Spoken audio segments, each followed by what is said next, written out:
नमस्कार, कच्चा चिट्ठा देख रहे हैं आप और मैं हूं आपके साथ शिवानी पांडे। नंबर 1 चैनल के नंबर 1 शो कच्चा चिट्ठा में आज बात खेरसौन की करेंगे, जिसे लेकर पुतिन एक बहुत बड़ा हमला कर सकते हैं।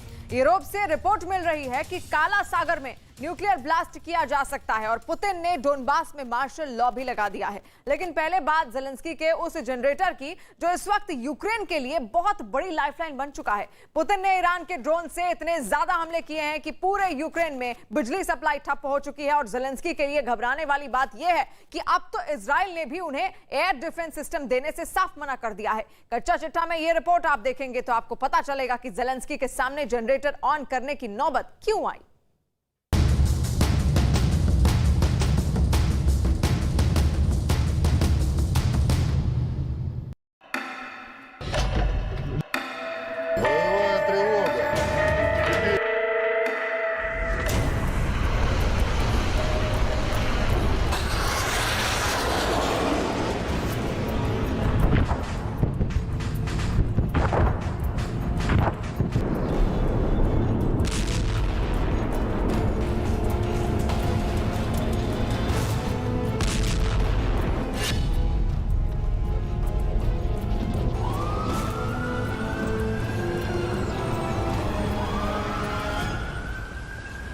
यूक्रेन में ईरान के ड्रोन ने ऐसा कहर मचाया कि यूक्रेन के सिस्टम का पुर्जा पुर्जा हिल गया। कीव और खार्किव जैसे शहरों में यूक्रेन ने ऐसे हमले नहीं देखे थे और फिर हर तरफ ब्लैकआउट हो गया क्योंकि पुतिन ने ज़ेलेंस्की की पावर ग्रिड को टारगेट करना शुरू कर दिया।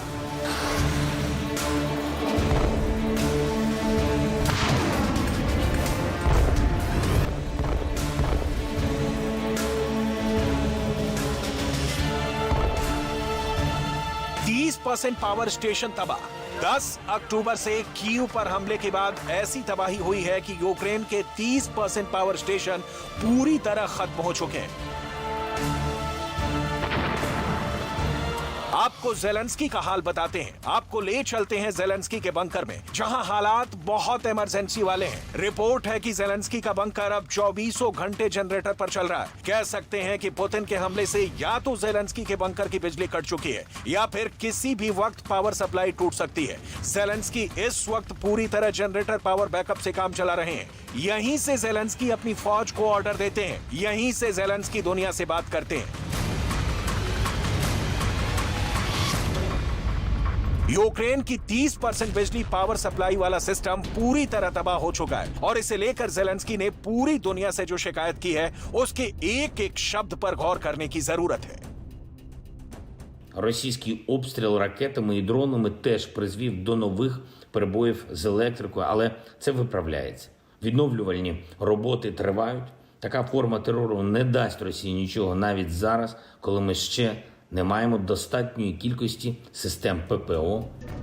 पुतिन ने अभी तक यूक्रेन के पावर स्टेशन पर जो हमले किए हैं उसकी वजह से यूक्रेन के करीब 1200 छोटे बड़े शहरों और गांवों में पूरी तरह ब्लैकआउट हो गया है। 7 अक्टूबर के बाद से यूक्रेन के बड़े बड़े शहरों में 70 से ज्यादा लोगों की मौत हुई है। 8 दिन के अंदर रूस ने यूक्रेन के 30% बिजली सप्लाई वाला सिस्टम तोड़कर रख दिया है।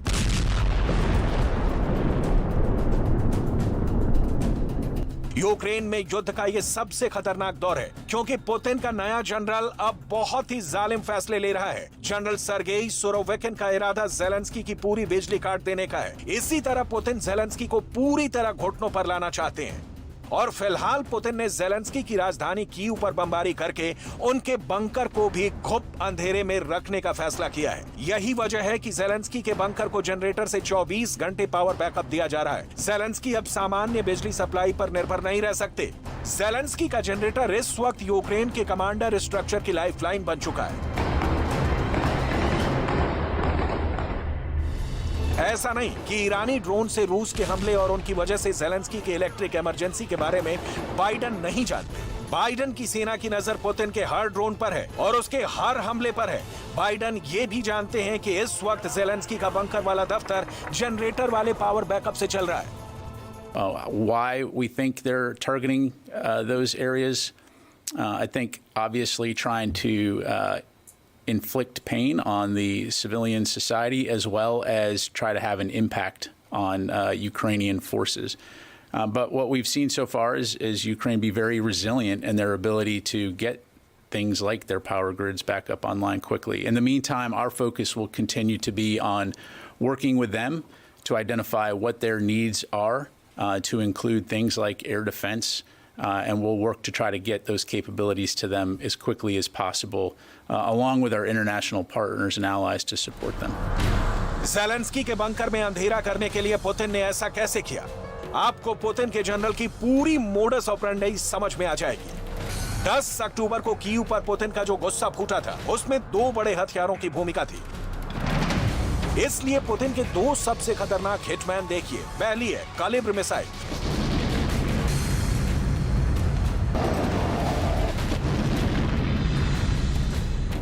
और दूसरा है शाहिद 136 आत्मघाती ड्रोन।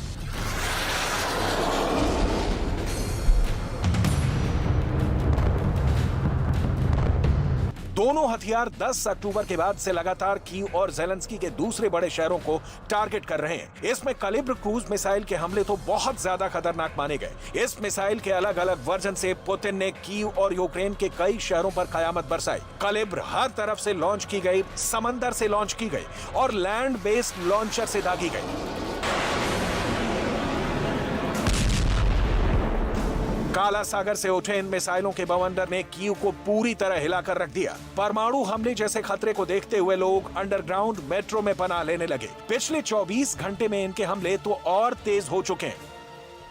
На Купянском направлении подразделения российской армии в ходе наступательных действий овладели населенным пунктом Горобьевка Харьковской области и нанесли значительное поражение подразделениям 1-й бригады оперативного назначения Нацгвардии Украины. Кроме того, в районе населенного пункта Кисловка Харьковской области российскими войсками сорвана попытка атаки ротной тактической группы Вооруженных сил Украины. कलिब्र मिसाइल लॉन्च किए जाने का नया वीडियो भी देख लीजिए, जब काला सागर में पुतिन की नेवी ने लगातार मिसाइलें दागी। पहली मिसाइल, दूसरी मिसाइल, तीसरी मिसाइल। ऐसे ही कई हमले लगातार किए गए। पुतिन का दूसरा सबसे बड़ा हथियार शाहिद 136 ड्रोन ज़ेलेंस्की के लिए बहुत बड़ा सरप्राइज दिया था। पुतिन का यह हिटमैन तय टारगेट पर लगातार हमले कर रहा है और ऐसे सटीक और जबरदस्त हमले कर रहा है कि ज़ेलेंस्की का कॉन्फिडेंस भी हिल चुका है। हालांकि ज़ेलेंस्की अब तक इस बात को समझ नहीं पाए हैं कि पुतिन ने अभी तक अपनी पूरी पावर नहीं दिखाई है। वो चाहें तो कीव के साथ ज़ेलेंस्की का घर, उनका बंकर और तमाम बड़ी सरकारी इमारतें धूल में तब्दील हो जाएंगी।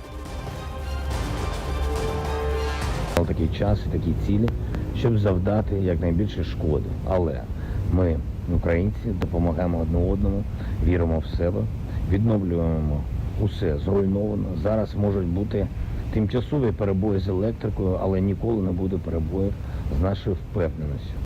कीव पर तमाम तरह के मिसाइल और सुसाइड ड्रोन के हमलों के बाद भी ज़ेलेंस्की सुरक्षित हैं और खुलकर बयान दे रहे हैं। पुतिन को लगातार चैलेंज कर रहे हैं। ये बात साफ है कि पुतिन ने अभी उन्हें टारगेट नहीं किया है, लेकिन आगे ऐसा नहीं होगा, इसकी गारंटी तो पुतिन भी नहीं दे रहे।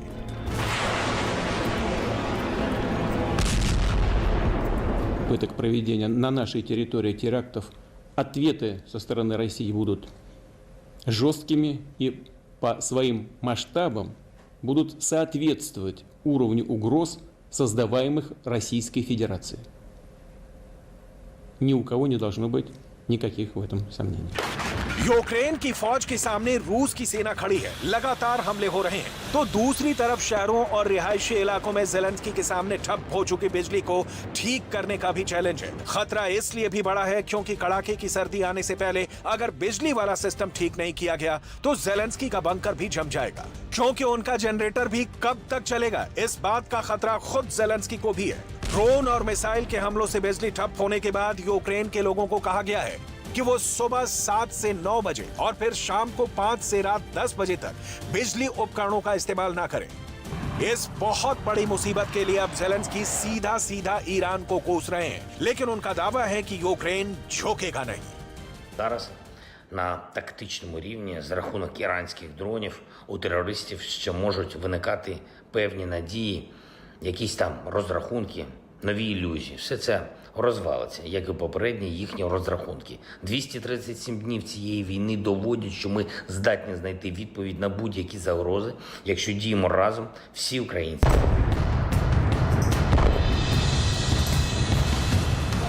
जब से पुतिन को ईरान वाले ड्रोन मिले हैं, कई झटके खाने के बावजूद उनकी फौज ने जबरदस्त कमबैक किया है। पुतिन ने ईरान को बस एक आवाज लगाई और अब नए 2500 हिटमैन यानी शाहिद 136 ड्रोन भी आने को तैयार है। Becoming more reliant on a country like Iran, a country known for its destabilizing actions in the region and across the world, should be deeply concerning to the world. And anyone doing business with Iran that could have a link to unmanned aircraft systems or ballistic missiles development should be very careful and do their due diligence. जाहिर है Putin का ये ऐसा order है कि सर्दी से पहले ही वो जेलेंस्की की राजधानी पर कब्जे का प्लान बना चुके हैं और पुतिन बार बार कह रहे हैं कि रूस इस बार कीव को बख्शेगा नहीं। ऐसे में क्या अगले सरप्राइज अटैक में जेलेंस्की का बंकर पूरी तरह तबाह हो जाएगा? जेलेंस्की के सीक्रेट अड्डे पर पुतिन के हिटमैन का हमला कैसे होगा? देखा जाए तो पुतिन का यह हिटमैन शाहिद 136 इस वक्त यूक्रेन का सबसे बड़ा सुपारी किलर बन गया है। 10 अक्टूबर को कीव पर दनादन हुए हमलों के बाद पुतिन ने गियर चेंज कर दिया है। पुतिन इस बार जेलेंस्की को माफ नहीं करेंगे, ये सब जानते हैं, बस मौके का इंतजार है और वक्त तय होना है, क्योंकि पुतिन ने ईरान से करीब 2400 नए ड्रोन लेने का ऑर्डर जारी कर दिया है। शाहिद 136 ड्रोन को लेकर जेलेंस्की ने क्या कहा है, बहुत गौर से देखिएगा, क्योंकि उनकी बातों ने साबित कर दिया है कि ईरान के ड्रोन इस वक्त यूक्रेन को बहुत बड़ी चोट पहुंचा रहे हैं। Вчора ворогом застосовано вже більше сотні крилатих ракет, десятки різних безпілотників, включно з іранськими шахідами. І кожні 10 хвилин я отримую повідомлення про застосування ворогом іранських шахідів. ईरान वाली ड्रोन पावर से पुतिन ने यूक्रेन को तबाह करना शुरू किया है, तो यूक्रेन भी चाहता है कि ईरान का दुश्मन इजराइल उसकी मदद करे। यही वजह है कि यूक्रेन लगातार इजराइल से उसके एयर डिफेंस सिस्टम मांग रहा है। जेलेंस्की के पास कोई ऑप्शन भी नहीं है, क्योंकि अभी तक रूस के ड्रोन हमलों को वो उन हथियारों से नहीं रोक पाया है जो उसे नाटो या अमेरिका ने सप्लाई किए हैं। लगातार हमले झेल रहे और बेबस जेलेंस्की इन हालात में भी साबित करने में लगे हैं कि रूस के पास अब ताकत नहीं बची है, क्योंकि वो ईरान जैसे मुल्क से भी हथियार लेने को मजबूर हो गया है। Маємо пам'ятати, що сам факт звернення Росії по таку допомогу до Ірану є визнанням Кремлем свого військово-політичного банкрутства. Десятиліттями вони витрачали мільярди доларів на свій ВПК, а у підсумку пішли на поклон в Тегеран, щоб отримати доволі прості дрони і ракети. Стратегічно це їм все одно нічим не допоможе, лише додатково доводить світу, що Росія на траєкторії свого програшу.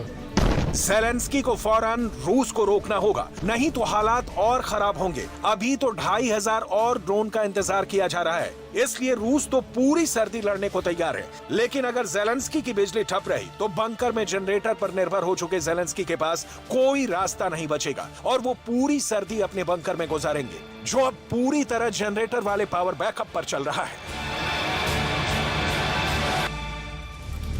ब्लैकआउट के बाद परमाणु हमला हो सकता है और अब जेलेंस्की को इसी का डर सताने लगा है। लेकिन पुतिन ने खेरसॉन पर बहुत बड़े अटैक से पहले मार्शल लॉ लगा दिया है और अगर खेरसॉन पुतिन के हाथ से गया तो समझ लीजिए कि पुतिन की इज्जत, सम्मान, प्रतिष्ठा सब पर ग्रहण लग जाएगा। और ये रिपोर्ट आप देखिए, क्योंकि पुतिन के अगले कदम के बारे में आपको 5 बहुत बड़ी बातें पता चलेंगी, जिसकी प्लानिंग कादिरोव और उसके बेटे को ध्यान में रखकर तैयार की गई है।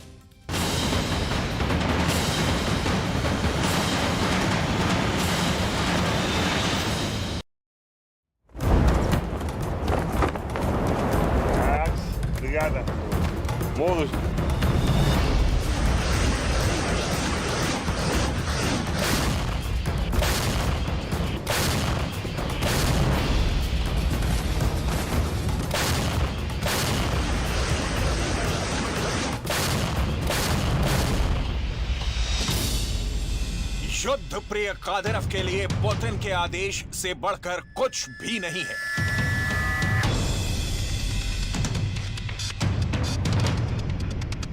और कादिरोव ने पुतिन को जीत दिलाने के लिए अपने बेटों को यूक्रेन की जंग में उतार दिया है।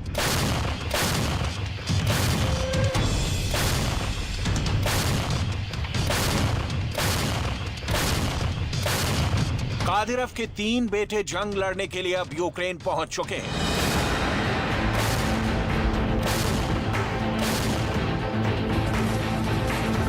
और इसी के साथ कादिरव के बेटे का एक वीडियो भी रिलीज हो गया है, जिसमें ज़ेलेंस्की के लिए मैसेज लाउड एंड क्लियर है। क्या है ये मैसेज और क्या है अब ज़ेलेंस्की के पास कादिरव को कंट्रोल करने की रणनीति, इस पर बात करेंगे।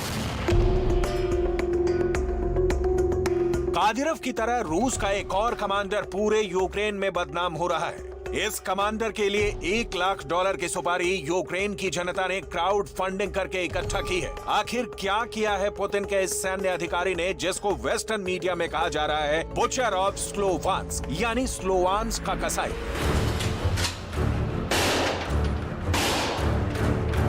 पुतिन अपने देश के अंदर कोई भी कमजोर कड़ी नहीं चाहते हैं। यही वजह है कि उन्होंने रूस की एक महिला पत्रकार को दी है बहुत बड़ी सजा। क्या चल रहा है रूस के अंदर और कैसे ज़पोरिज़िया में यूक्रेन का कमांडो ऑपरेशन रूस ने फेल कर दिया है, सब आपको बताएंगे। लेकिन सबसे पहले बात करेंगे कादिरव के बेटों की। अहमद कादिरव, रमजान कादिरव का बड़ा बेटा, उम्र 16 साल।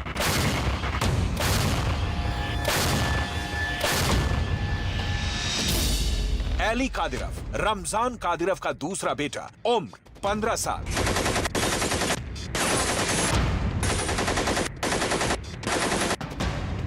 आदम कादिरव, रमजान कादिरव का तीसरा बेटा, जो अभी सिर्फ 14 साल का है।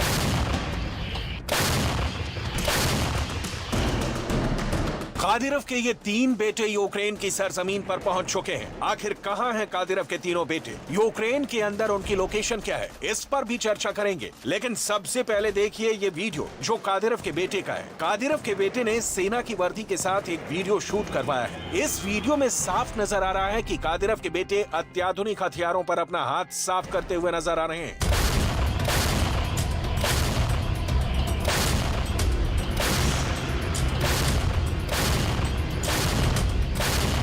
इस तरह के वीडियो को जारी करने को लेकर कादिरव के 4 मुख्य उद्देश्य हैं। पहला, कादिरव ये दिखाना चाहते हैं कि चेचन्या की मौजूदा पीढ़ी ही नहीं बल्कि नई पीढ़ी भी यूक्रेन के खिलाफ जंग लड़ने को तैयार है। दूसरी बात, कादिरव ये साबित करना चाहते हैं कि पुतिन का उनसे बड़ा वफादार कोई है ही नहीं। और तीसरी बात ये कि कादिरव के लिए जंग इतनी महत्वपूर्ण है कि उसके अपने बच्चों की जान की भी कोई कीमत नहीं है। और चौथी बात ये है कि कादिरव चेचन्या के लड़ाकों को युद्ध में उत्साहित करना चाहता है।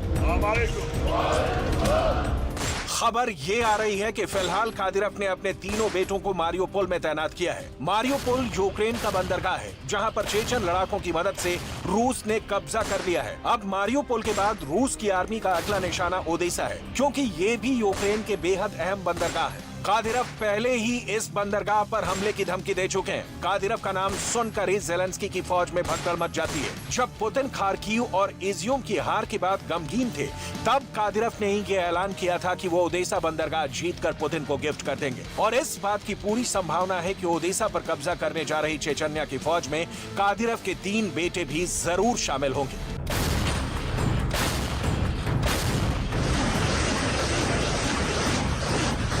ज़ेलेंस्की का खुफिया तंत्र इस वक्त चौकन्ना हो चुका है। कादिरव से यूक्रेन की आर्मी सबसे ज्यादा नफरत करती है और इसलिए कादिरव के बेटों की सुरक्षा भी एक बहुत बड़ा मुद्दा है।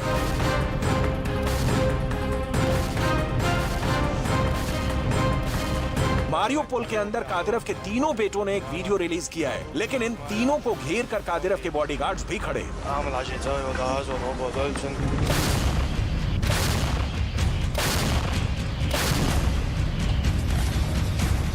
कादिरव ने पहले से ही अपने बेटों को काफी अच्छी ट्रेनिंग दी है। ये कादिरव का बेटा एडम है, जिसको बॉक्सिंग का जबरदस्त शौक है। अपने 14 साल के बच्चे को जंग के मैदान में उतारना रमजान कादिरव के लिए कोई बहुत बड़ी बात नहीं है, क्योंकि कादिरव ने 8 से 10 साल तक के लड़कों की बच्चा आर्मी बना रखी है, जो इतने कम उम्र में ही युद्ध के मैदान में उतरने का दम भरते हैं।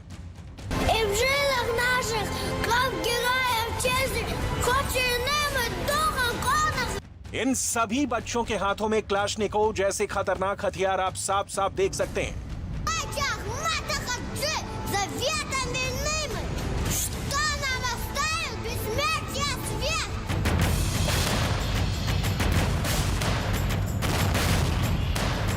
कादिरोव के अलावा यूक्रेन के लोग रूस के इस रिटायर्ड कर्नल से भी बहुत ज्यादा नफरत करते हैं। क्राइमिया युद्ध में अहम रोल निभाने वाले रूसी कर्नल इगोर गिरकिन को पकड़ने के लिए यूक्रेन ने 82 लाख रुपए के इनाम की घोषणा की है। कई अखबारों में गिरकिन को स्लोवियान्स का कसाई भी कहा जाता है। इगोर गिरकिन को लोग स्ट्रेलको और रोनो के नाम से भी जानते हैं। यूक्रेन के लोगों ने इगोर गिरकिन को पकड़ने के लिए क्राउड फंडिंग करके $1 लाख इकट्ठे किए हैं। पुतिन के बेहद खास माने जाने वाले कर्नल इगोर ने रूस के अलगाववादियों का समर्थन किया था और 2014 में स्लोवियान्स और डोनेट्स्क पर भारी तबाही मचाई थी। यूक्रेन के लोगों का मानना है कि गिरकिन कोई फौज का जनरल नहीं बल्कि एक रूसी आतंकवादी है।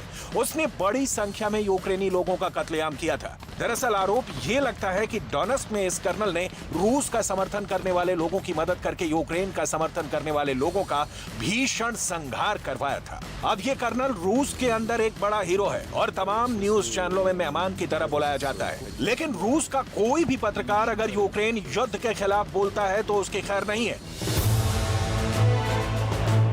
रूस की स्टेट टीवी जर्नलिस्ट मरीना ओब्सीनिकोवा ने पुतिन और यूक्रेन युद्ध के खिलाफ बोला था। आखिर उनको अपनी जान बचाने के लिए रूस से भागना पड़ा, लेकिन दावा ये किया जा रहा है कि इसके बाद उनकी बेटी पर भगोड़ा होने का आरोप लगा दिया गया है। रूस की इस पत्रकार मरीना ने रूस के सरकारी टीवी पर लाइव कार्यक्रम के दौरान उस वक्त नो वॉर का पोस्टर दिखाया था जब स्टेट टीवी की एक एंकर समाचार पढ़ रही थी। ये 17 सेकंड की एक क्लिप है जिसने पुतिन की जबरदस्त किरकिरी करवाई है। यूक्रेन युद्ध से पुतिन पीछे हटना नहीं चाहते हैं, इसलिए हर हाल में उनका मकसद एकदम साफ है कि युद्ध के हर विरोधी को कुचल कर रख देना है।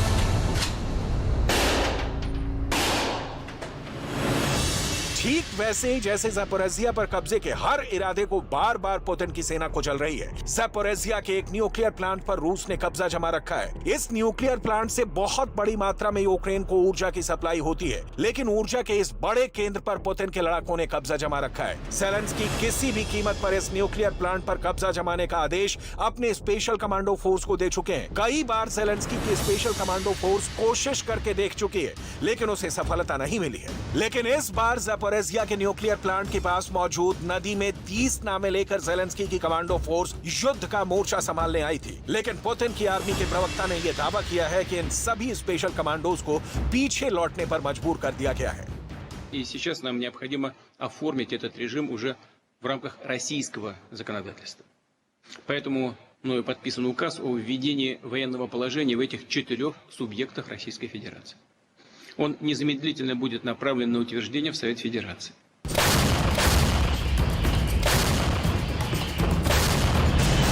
ये जंग बहुत लंबी चलती नजर आ रही है क्योंकि अमेरिका और नेटो ज़ेलेंस्की को लड़ने के लिए बारूद और हथियार की जबरदस्त सप्लाई कर रहे हैं। इसलिए जब तक यूक्रेन के अंदर लड़ने के लिए हाथ मौजूद है, ये जंग चलती रहेगी। लेकिन दुनिया की शांति के लिए और वर्ल्ड वॉर से बचने के लिए इस जंग को खत्म करना बेहद आवश्यक है।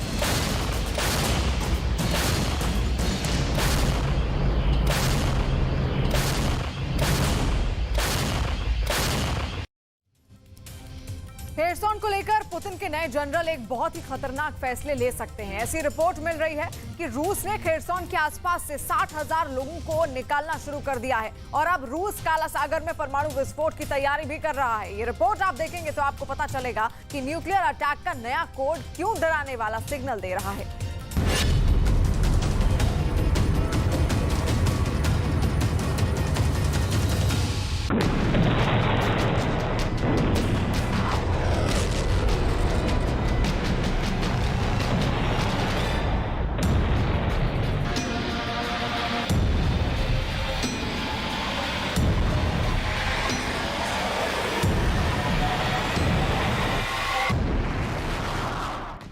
यूक्रेन में बरसने वाला है तबाही का बारूद।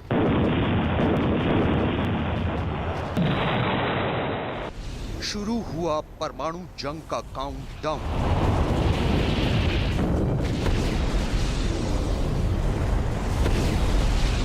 बेलारूस से शुरू होगा न्यूक्लियर हमला।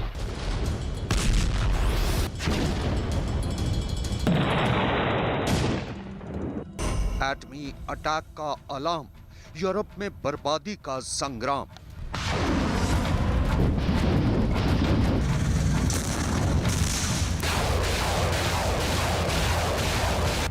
रूस और यूक्रेन के बीच जारी जंग को 8 महीने पूरे होने वाले हैं, लेकिन दोनों ही देश ये जंग रोकना नहीं चाहते।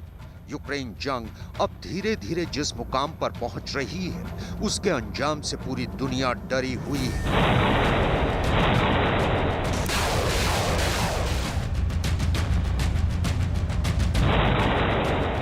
दरअसल यूक्रेन जंग के दौरान एक ऐसा टर्निंग पॉइंट आ गया है जिसके बाद यूरोप में विनाश का खतरा पैदा हो गया है।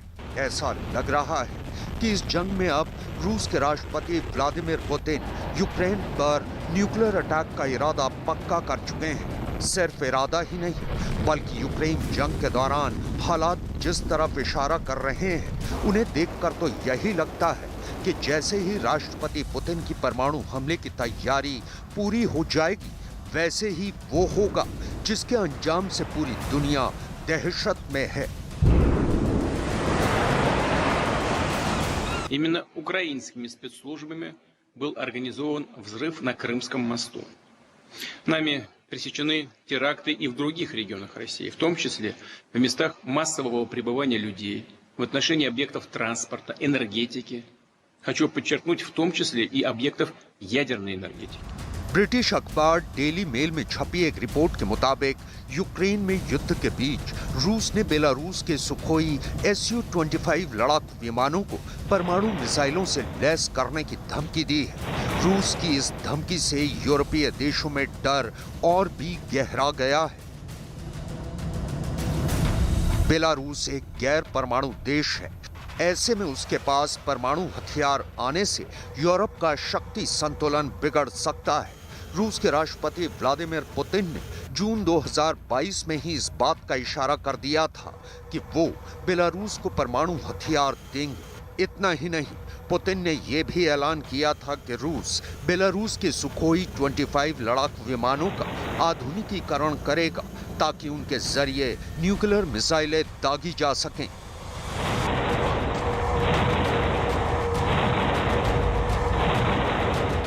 Хранится 200 ядерных тактических боезапасов, в основном это атомные бомбы, 200, в 6 европейских странах, членов Североатлантического блока НАТО.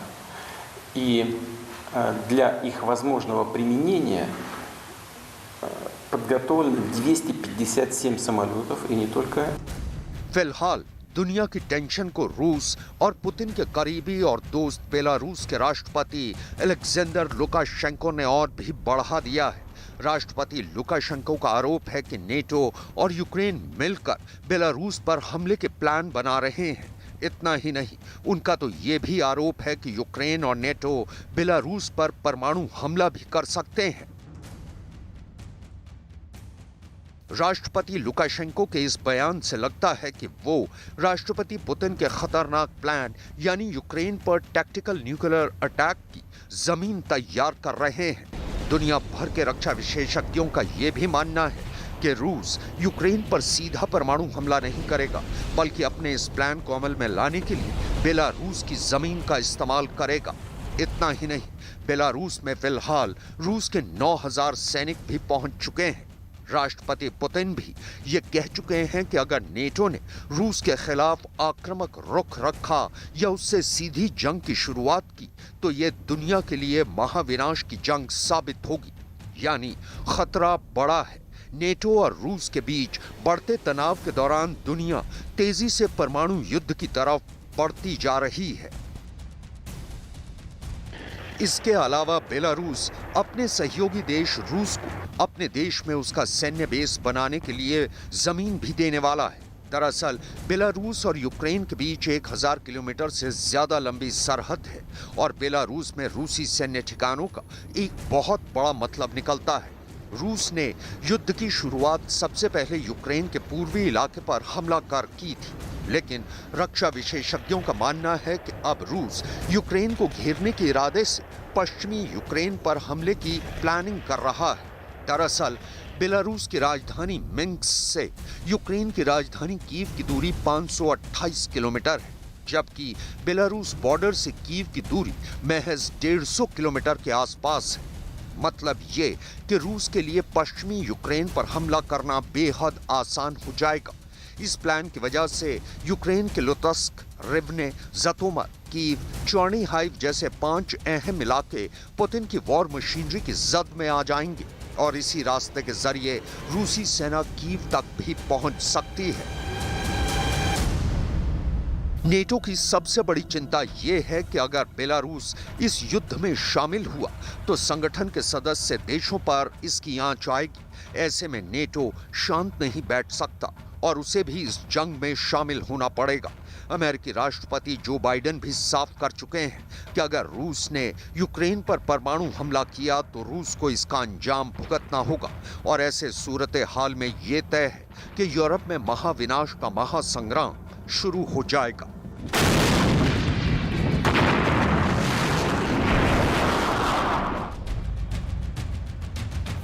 डेली मेल में छपी एक और रिपोर्ट के मुताबिक राष्ट्रपति पुतिन अब यूक्रेन के खिलाफ जंग का ऐलान करने वाले हैं। अभी तक रूस यूक्रेन हमले को एक स्पेशल ऑपरेशन कहता आया है और रूस राष्ट्रपति पुतिन के प्लान के मुताबिक काला सागर में एक न्यूक्लियर टेस्ट या धमाका करने वाला है। लिहाजा रूस की सेना अपने इस मिशन के तहत काला सागर इलाके के पास रूस के कब्जे वाले खेरसॉन से लोगों को बाहर निकाल रही है। लोगों की ये लंबी कतारें इस बात की तस्दीक कर रही हैं कि रूस ब्लैक सी में शो ऑफ फोर्स यानी अपनी परमाणु शक्ति दिखाने के लिए ये सब कर रहा है। इसके अलावा रूस अपना सालाना परमाणु अभ्यास ग्रोम भी करने वाला है, लेकिन अमेरिका का कहना है कि अभी तक रूस ने उसे इस बारे में कोई जानकारी नहीं दी है। रूस और अमेरिका में हुए करार के मुताबिक अगर रूस और अमेरिका कोई परमाणु टेस्ट करते हैं तो वो उसकी जानकारी एक दूसरे को देते हैं। इसके अलावा नेटो अपनी परमाणु war drill stead fast move कर रहा है। नेटो का ये युद्धाभ्यास 30 अक्टूबर तक चलेगा और रक्षा विशेषज्ञों का मानना है कि रूस के राष्ट्रपति व्लादिमीर पुतिन इस वॉर ड्रिल के खत्म होने का इंतजार कर रहे हैं। तब तक वो खेरसॉन से तमाम नागरिकों को बाहर निकाल लेंगे और बेलारूस को अपनी परमाणु मिसाइलों से भी लैस कर देंगे। डेली मेल की रिपोर्ट के मुताबिक रूस जब यूक्रेन पर परमाणु हमला करेगा तो उस वक्त राष्ट्रपति पुतिन मॉस्को में नहीं बल्कि रूस के यूराल पर्वत श्रृंखला के अंदर बने एक न्यूक्लियर बंकर में छिपे होंगे। डेली मेल की रिपोर्ट के मुताबिक राष्ट्रपति पुतिन ने अपने इस प्लान को अंजाम तक पहुंचाने की जिम्मेदारी यूक्रेन जंग के नए कमांडर इन चीफ जनरल आर्मेगेडन यानी कमांडर सर्गेई सुरोविकिन को दी है। दरअसल रूस के राष्ट्रपति पुतिन यूक्रेन जंग को अपनी साख का सवाल बना चुके हैं।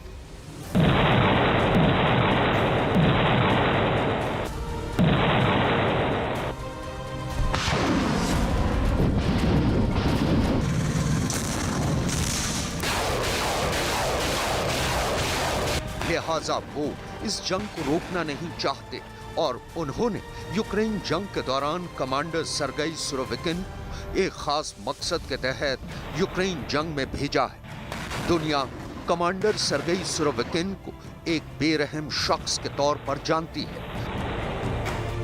और वो जंग जीतने के लिए किसी भी हद को पार कर सकते हैं। सुरोविकिन के रूस के नए चीफ ऑफ वॉर बनने के 2 दिन बाद ही रूसी सेनाओं ने 10 अक्टूबर को यूक्रेन के 10 शहरों पर 80 से ज्यादा मिसाइलें दागते हुए पिछले कुछ महीनों का सबसे बड़ा हमला किया था।